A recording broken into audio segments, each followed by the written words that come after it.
한번 확인해 보도록 하죠. 이 그래프를 살펴보면 이 그래프에는 세 가지 지표가 나타나 있습니다.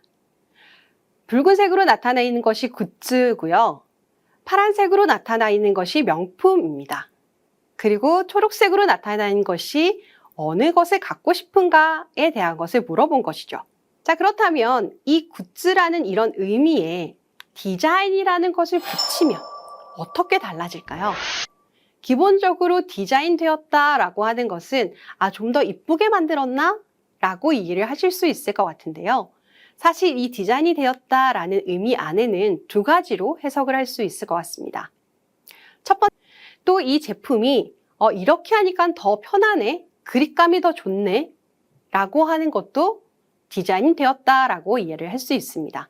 자, 이렇게 보았듯이 디자인 굿즈는 굉장히 주관적인 판단을 하지만 보는 사람이 기는 사람이 되어야 하는데, 그러기 위해서 우리가 고민을 한번 해볼 법한 것이 소재이기 때문입니다. 자, 예를 들면 여러분들이 가지고 있는 책갈피는 어떤 책갈피가 있으세요? 이 책갈피라 그러면 그냥 일반적으로 종이라고 생각을 하실 텐데요. 이 종이가 아닌 다른 재질로 만들어진 책갈피는 어떤 형태로 나타날까요? 자, 예를 들면 종이로 만들어진 책갈피가 있어요. 그렇다면 이 종이는 인쇄를 하는 것이기 때문에 내가 다양한 캐릭터나 어떤 이미지 패턴을 넣고 또 거기에 색을 넣을 수 있는 장점이 있습니다. 금속이라면요?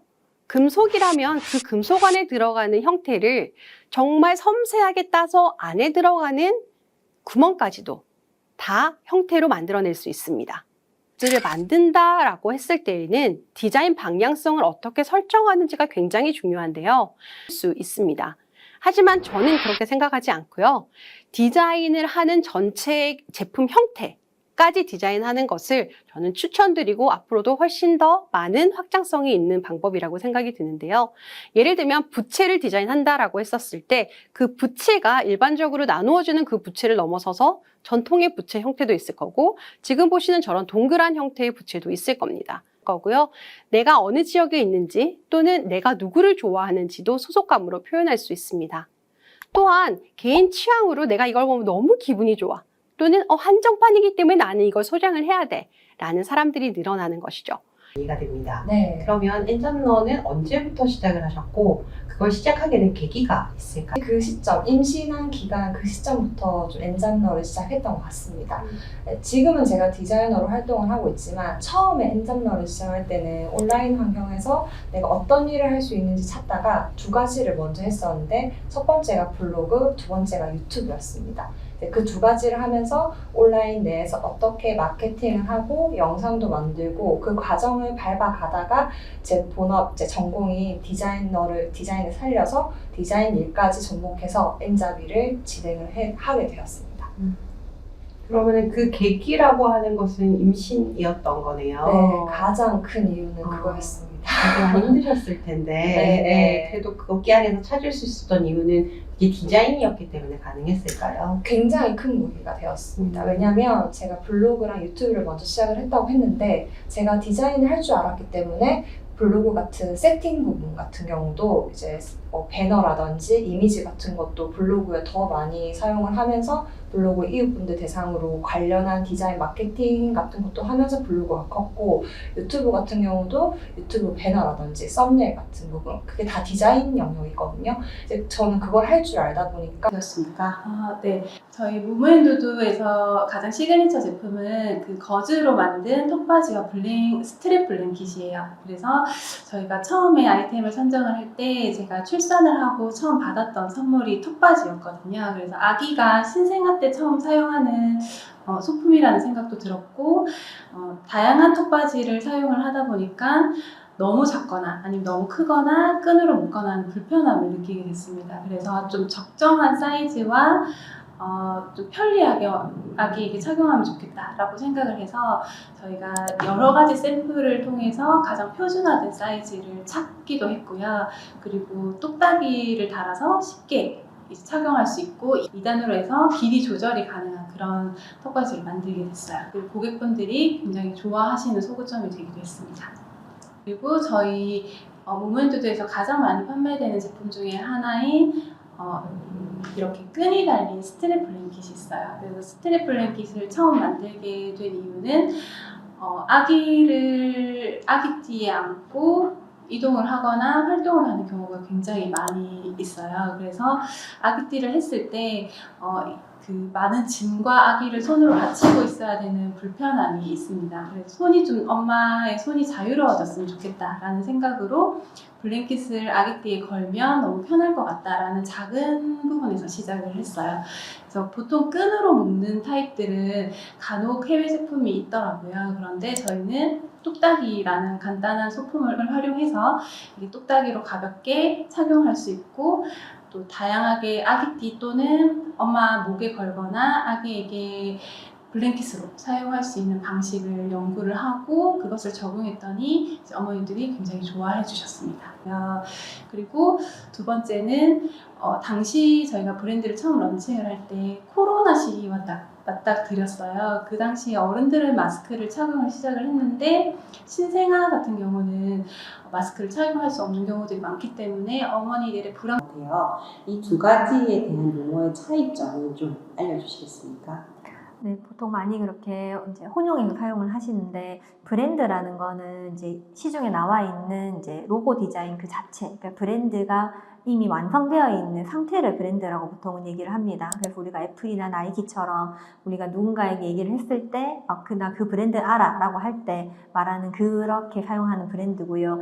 브랜딩이라는 거는 이제 브랜드의 입장에서 브랜드가 소비자를 만나면서 지속적으로 우리 브랜드가 어떤 브랜드라는 것을 이제 알리고 각인시키는 여러 가지 활동들을 말합니다. 그래서 브랜드라는 것에 ing가 붙어서 브랜딩이라고 표현을 하고 있습니다. 그러면 그 브랜딩이라고 하는 것을 저 제품보다 이 제품이 더 나아서 선택을 한다기보다는 저 브랜드보다 이 제품이 좋아서 선택하는 소비자들이 등장하기 시작했습니다. 그래서 그렇게 하면서 브랜드라는 것이 중요하다는 것이 대두되면서 브랜딩이라는 것이 마케팅 영역에서 분리되어 나와서 하나의 새로운 마케팅 활동으로 이제 주목을 받게 되었어요.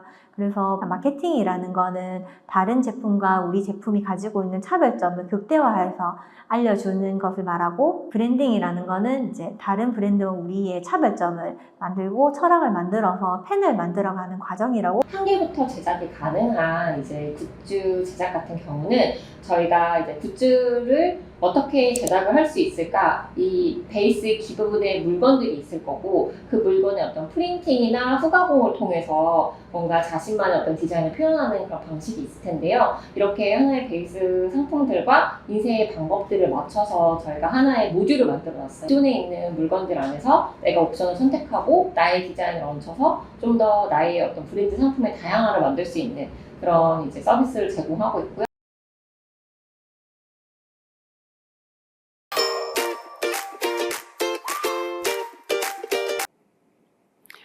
우리는 색을 지금 현재에도 경험하고 있습니다. 이 보이는 교환 뒤에 있는 이 아름다운 색, 첫 번째는요, 색과 우선 친해지셔야 됩니다. 요즘 나갈 때, 외출할 때 입는 옷들을 살펴보면 대부분 무채색을 입고 계시는 분들이 굉장히 많이 있습니다. 두 번째는요, 색을 잘 관찰하는 겁니다. 내가 내 몸에 걸치는 옷으로 색이 있는 것이 좀 부담스럽다면, 세 번째는 색과 놀이하기입니다. 그냥 이 색을 관찰하고, 짠! 우리 전시장에 왔습니다. 보도록 하겠습니다. 앙리 마테스는 화려한 색을 사용하는 작가로 굉장히 유명하죠. 그래서 이 작가의 작품들은 병원에도 많이 걸려져 있는데요. 이번에 우리가 함께 살펴볼 작품은 붉은 화실입니다. 붉은 화실이라고 했는데 이 안에 작품들을 살펴보니 뭘 그렸는지 잘 모를 정도로 배경이 붉은색으로 되어 있습니다. 이번에는 분위기를 바꿔서 노란색에 관련된 작품들을 좀 살펴보도록 할게요. 아마 이 작품을 보면서 터치감을 보면 누군지 알 것 같다라는 분들 계신가요? 맞습니다. 이 작품은 빈센트 반 고흐 작품으로 해바라기라는 작품입니다. 해바라기는 연작이 있는데요. 이 해바라기를 그리게 된 계기는 프랑스 남부 아르레 화강 공동체를 만들 꿈을 꾸었기 때문에 그 들뜨는 감정을 작품으로 표현한 것입니다. 특히 이번에는 툴루즈의 물랑루즈에서라는 작품을 함께 살펴보도록 하겠습니다. 지금 보이는 이 초록색, 여러분들 느낌이 좀 어떠신가요? 앞에서 봤었던 클로드 모네의 초록색은 좀 마음이 편안해지는 그런 초록색이었다면 지금 보는 초록색은 뭔가 이 분위기랑 맞나? 이게 맞나? 살펴보면서 다양한 감정들에 대해서 이야기를 나눠보았습니다. 이렇게 색상들이 가지고 있는 의미로 소통하는 거 이해하셨죠? 이런 소통을 통해서 더 많은 이야기들을 만들어 나가면 좋겠습니다. 색상은 어떻게 보이시나요? 네, 맞습니다. 붉은색이고요. 그런데 톤은 진한 것도 있고 조금 연한 것도 있죠. 이렇게 하나의 색상의 톤이 변화가 되는 것을 우리는 톤, 온톤이라고 이야기합니다. 자, 그렇다면 톤인 톤은 어떨까요? 지금 보이는 이 컬러칩을 생각해 보시면 금방 이해하시게 될 건데요. 색상은 다르죠? 톤은 동일하다는 거 느껴지십니까? 이렇게 톤인 톤은 색상은 변화하는데 톤이 일정한 것을 이야기합니다. 자, 우리가 톤, 인톤, 톤, 온톤 이라고 하는 이런 컬러칩을 같이 보여주면 금방 이해가 되지만 사실 이렇게 단어로만 되어 있으면 온과 인 어떤 차이가 있지? 라고 다시 한 번 더 생각하게 됩니다. 그래서 제가 여기에서 쉽게 이해할 수 있는 팁을 하나 드리자면 톤, 온, 톤의 온이라는 것은 only one color 라고 해서 하나의 색상으로 되어 있다 라고 이해를 한번 해주시면 훨씬 더 쉽게 이해하실 수 있을 겁니다. 자, 지금 보시는 이미지 어떤 이미지인가요? 네, 굉장히 단전하고 안정된 이미지입니다.